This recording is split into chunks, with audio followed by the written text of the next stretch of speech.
Okay. Hello, Nintendo fans. My name is Mario Master. How we doing today? And today, I want to compare these two games.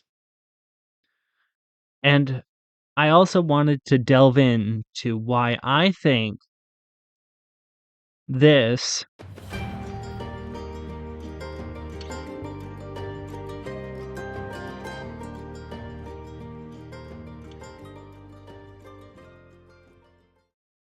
is better than this.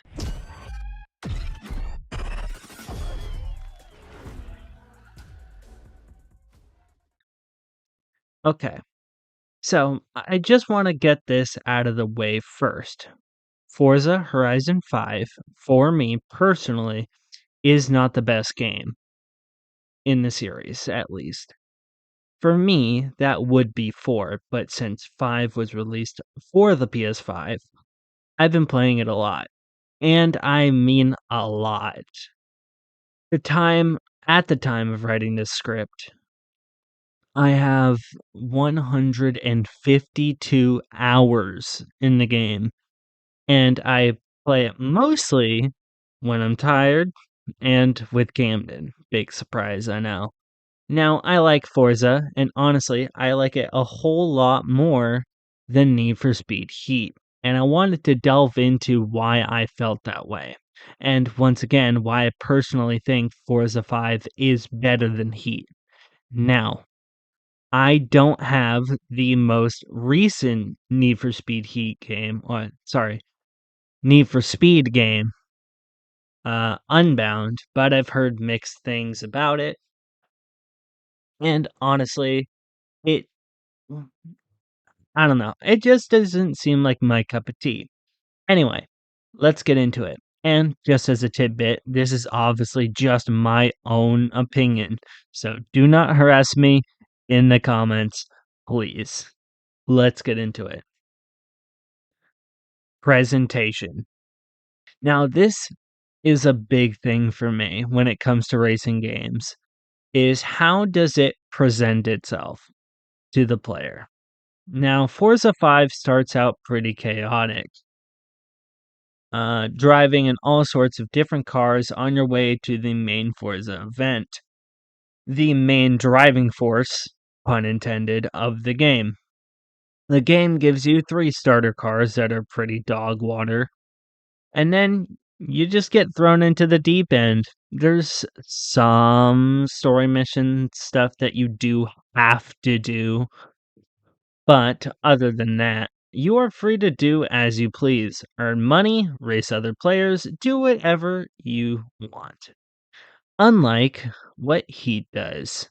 Now, to be fair, it has been a hot second since I've played Heat, so this is going to be off of memory. But you are being chased by cops, which sets up the main plot.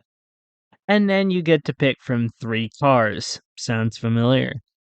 And then it's all just story stuff. Well, not all story, but you have to do story missions before you do too much. And then it throws you to the dogs, and it's grinding time, baby. Which, don't worry, we will get into very soon. Money.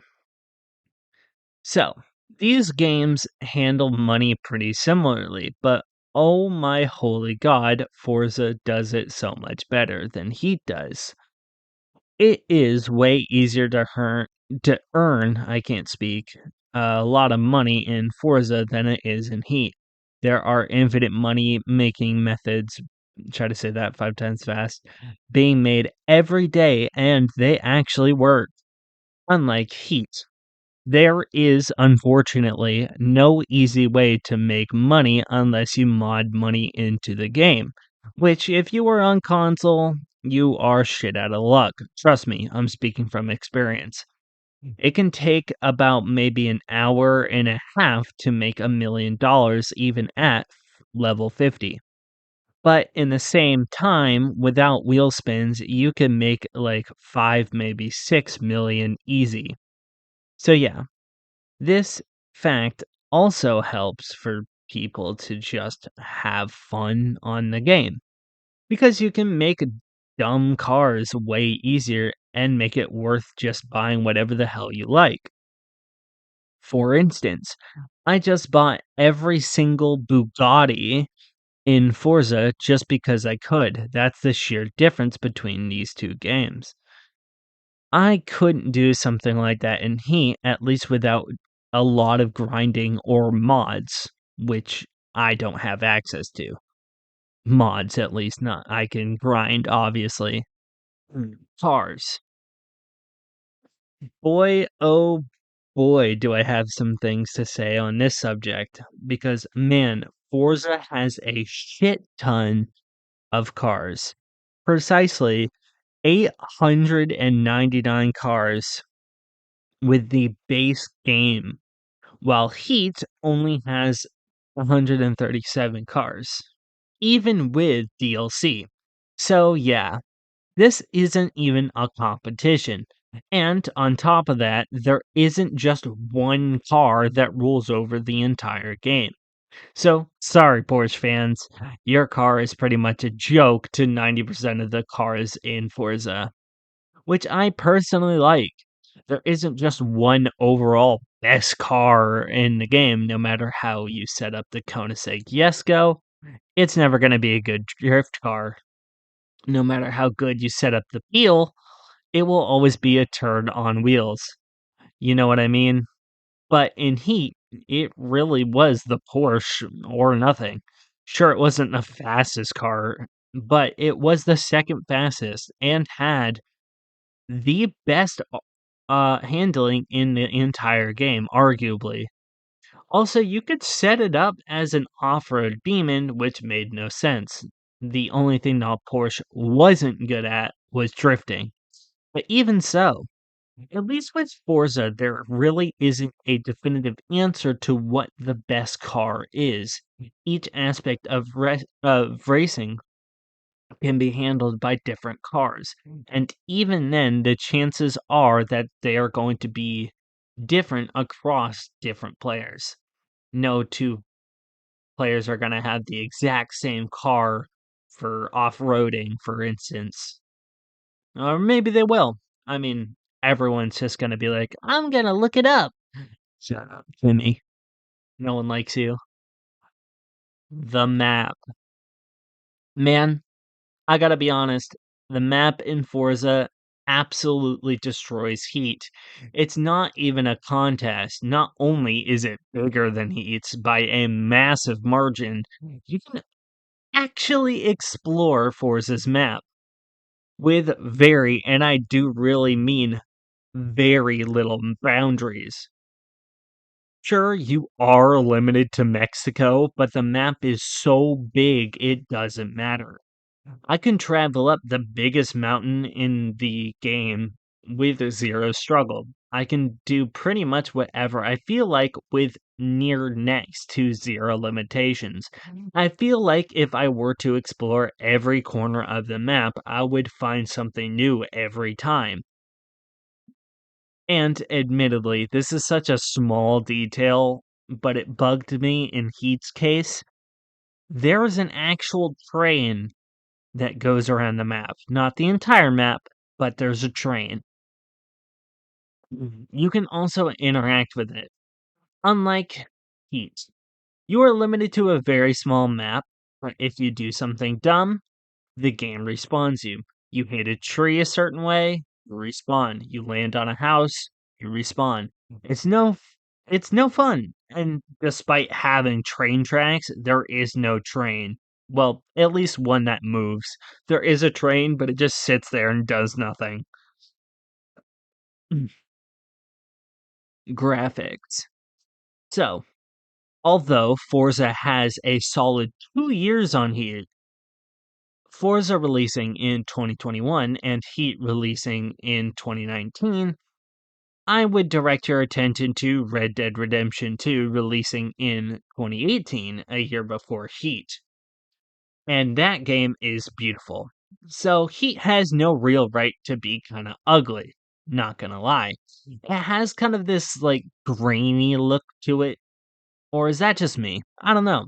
The game looks like it was made in 2015 rather than 2019. And that isn't supposed to be an insult. I like games that have classic graphics. There are games still being made that do super well with pixelated graphics, like Lethal Company or Content Warning. But man, does Forza look so good compared to Heat for no reason? Like, Forza did not need to go this hard on graphics, but they did. And I appreciate it. Because, duh, that's what you're going to be looking at when you play, unless you're blind or something. I don't know. Moving on. Sound slash music. Okay, so before jumping into car sounds, which is the big ticket item here, I wanted to take a look, or I wanted to talk about music. Forza has a full on radio station with a ton of music, and well, so does Heat, which I give points to both of them for. But whatever, no one cares. The bigger and more obvious thing here is car sounds, and they both do it if fairly well, in my opinion, but they are both subject to something I like to call copy pasta, where they use the same exact MP3 engine sound for way too many cars.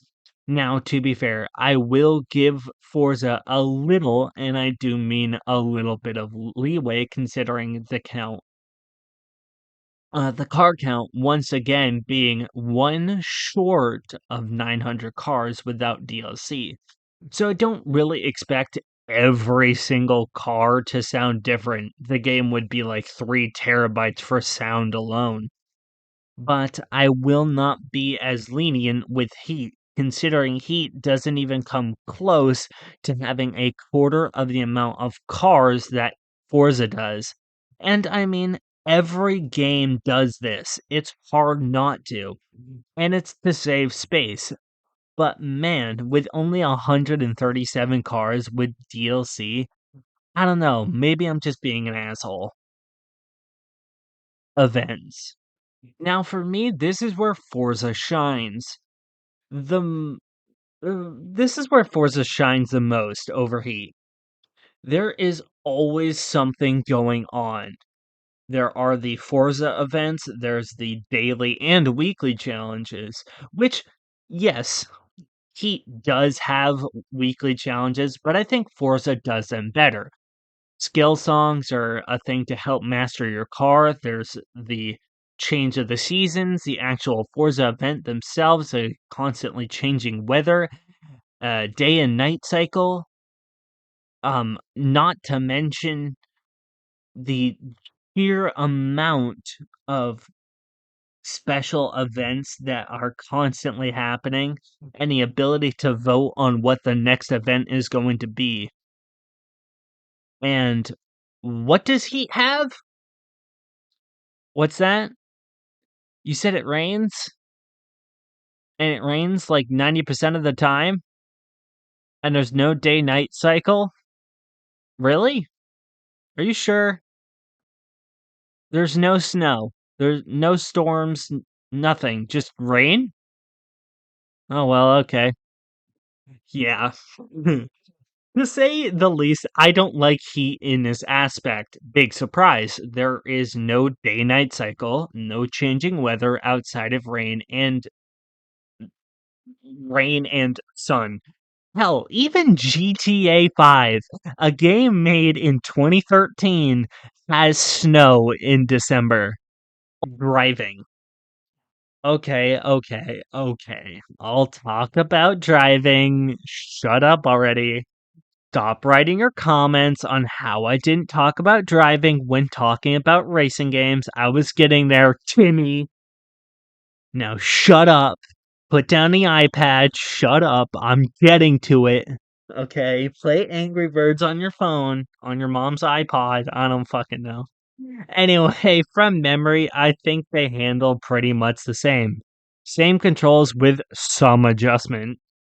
Same pretty buggy physics. You hit one thing and go flying for some reason. There is no NOS in Forza, but honestly, it doesn't need it. And I'll explain why in a second. In a second. But I think you could swap out Heat's driving for Forza's driving, or vice versa, and they would be almost identical to each other. Notice how I say almost, okay? I do not think they are one to one to each other, but they are very similar.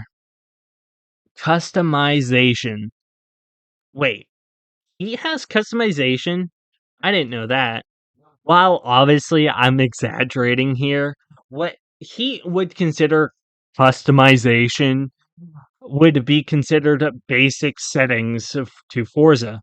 Number one being car customization. Although what I would consider somewhat limited in both games, I mean, you can't do whatever you want with your car. Both games have pretty healthy car customization options. But number 2 is actual fucking settings. Like I said, Heat's settings are an absolute joke compared to Forza's. Increase and decrease of difficulty, which yes, Heat has. It's just nothing like Forza's. For example, you start the game on new driver difficulty, but the game will ask you if you win enough races, this is, if you want to increase the difficulty. Now, most of us would just say no, but the catch is the higher your difficulty, the more money you make. That's the catch 22. The harder you make your game, the more money you make in the game, which Heat does not do. Number 3, and this is a big one for me, full controller customization, which for some ungodly reason Heat does not have. Why in the fuck EA thought it was a good idea to have absolutely fucking zero controller customization, I will never know. Number 4. Like I said before, Forza doesn't have NOS, but it doesn't need it. Your cars are fast enough. So, yeah, without going into too much more detail and spending an hour alone on how Forza just has all around better settings than Heat, I think I got my point across. Pros and cons for both games.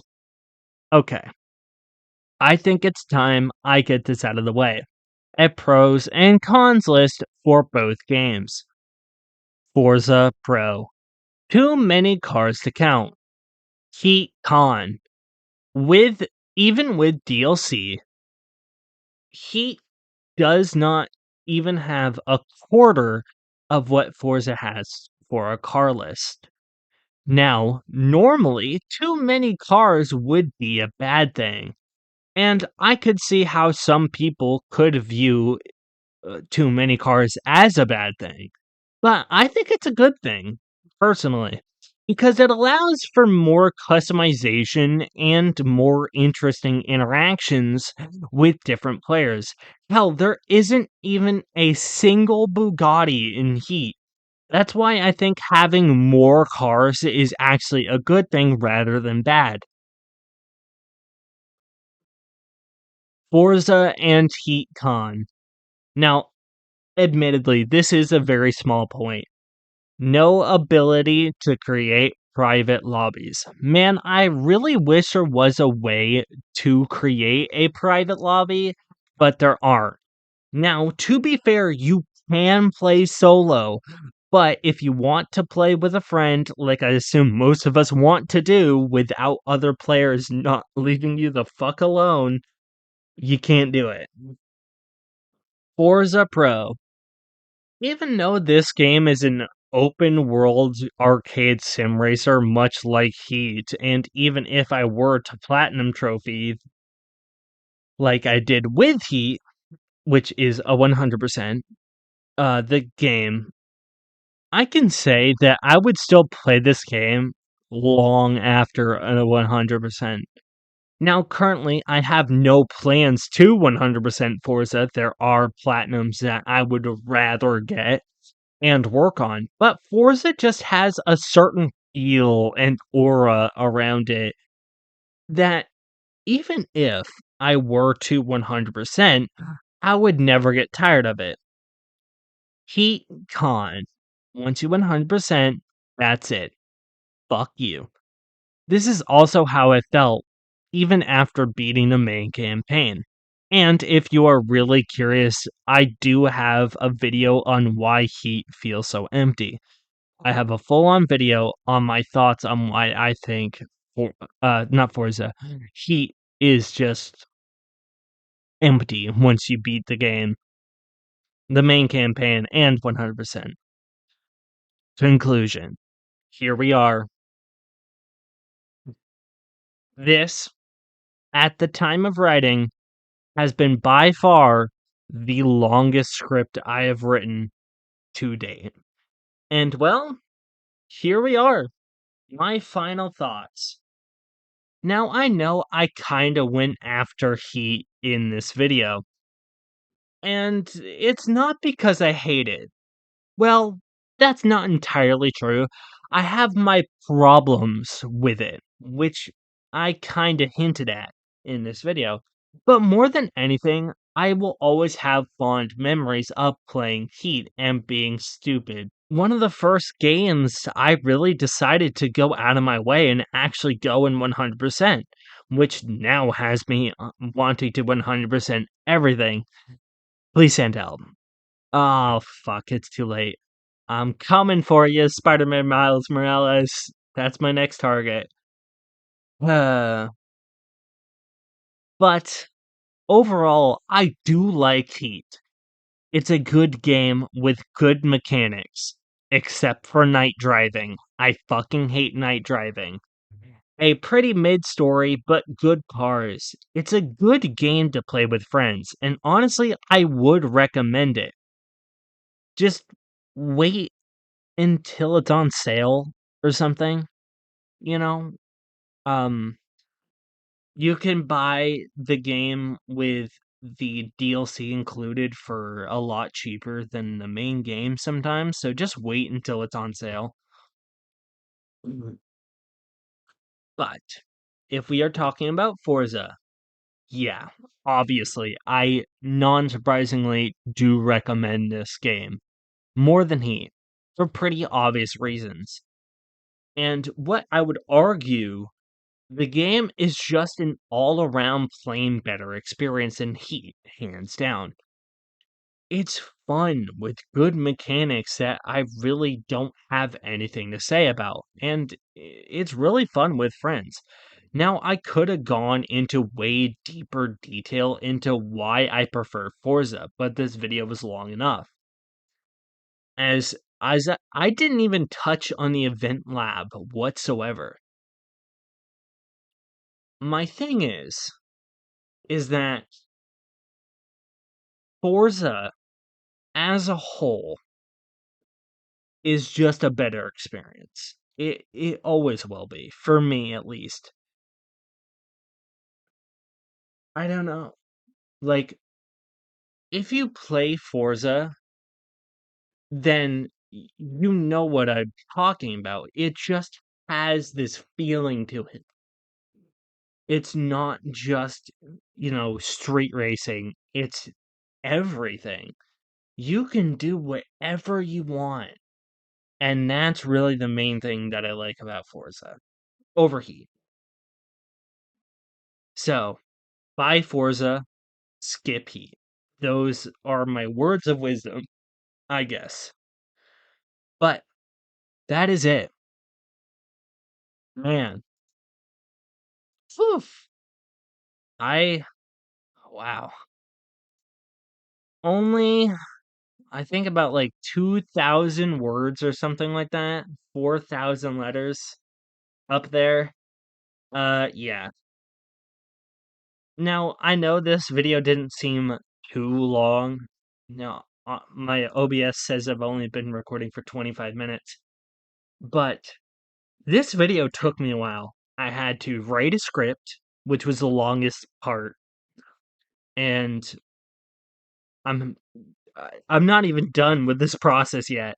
So a subscribe would just be amazing. So if you guys enjoyed, I really appreciate a like, a comment, a subscribe, all those things. If you want to see more content like this, where I compare two games that I do enjoy and which game I ultimately prefer, definitely let me know.